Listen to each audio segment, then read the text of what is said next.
अजित पवारांच्या राष्ट्रवादीवर अवमान ठपका ठेवण्यास सुप्रीम कोर्टाने नकार दिलाय। सुप्रीम कोर्टाकडून दोन्ही गटांचे अर्ज निकाली काढण्यात आले। जितेंद्र आव्हाडांच्या ट्विटवर कोर्टाने तोंडी आक्षेप घेतलाय।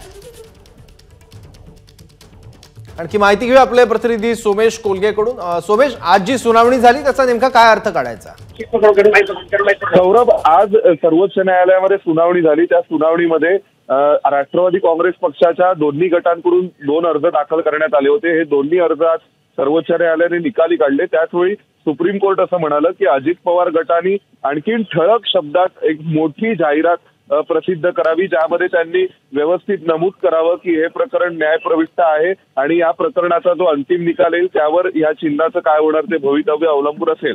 पण दुसऱ्या बाजूला सुप्रीम कोर्टाने दोन्ही बाजूंना एक प्रकारे समज दिली। शरद पवार गटालाही सांगितलं की तुम्ही सुद्धा घड्याळ हे चिन्ह आता वापरू नका, तुम्ही सुद्धा फक्त तुतारी वाजवणारा माणूस आणि शरदचंद्र राष्ट्रवादी काँग्रेस पार्टी शरदचंद्र पवार असं संपूर्ण वापरा, एनसीपी शरदचंद्र पवार असंच वापरा। आणि दुसऱ्या बाजूला त्यांनी हे देखील म्हटलं की अजित पवार गटावर कंटेम्प्ट आणण्याची काही आवश्यकता नाहीये। सध्या तुम्ही जे काही आता तुमची लढाई लढायची आहे ती भविष्यात आता निवडणुकांना सामोरं जा आणि त्या निवडणुकांच्या रणधुमाळीमध्ये एकमेकांसोबत लढा।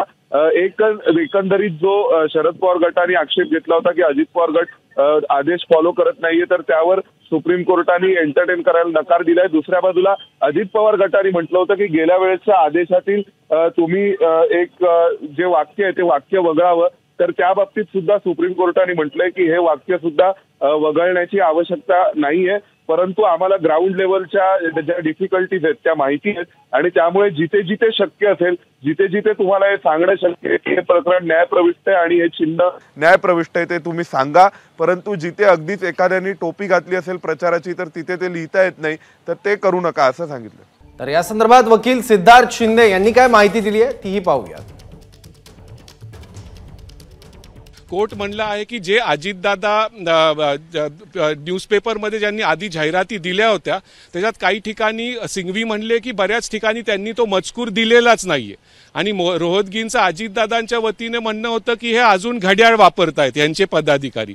आणि जितेंद्र आव्हाडांच्या ट्विटबद्दल पण चर्चा झाली ज्याच्यात त्यांनी काहीतरी शब्द असे वापरले होते। कोर्ट म्हणलं की ते असे ट्विट केले नाही पाहिजे। सिंघवी म्हणले की आम्ही कालच हे ट्विट डिलीट केलेलं आहे।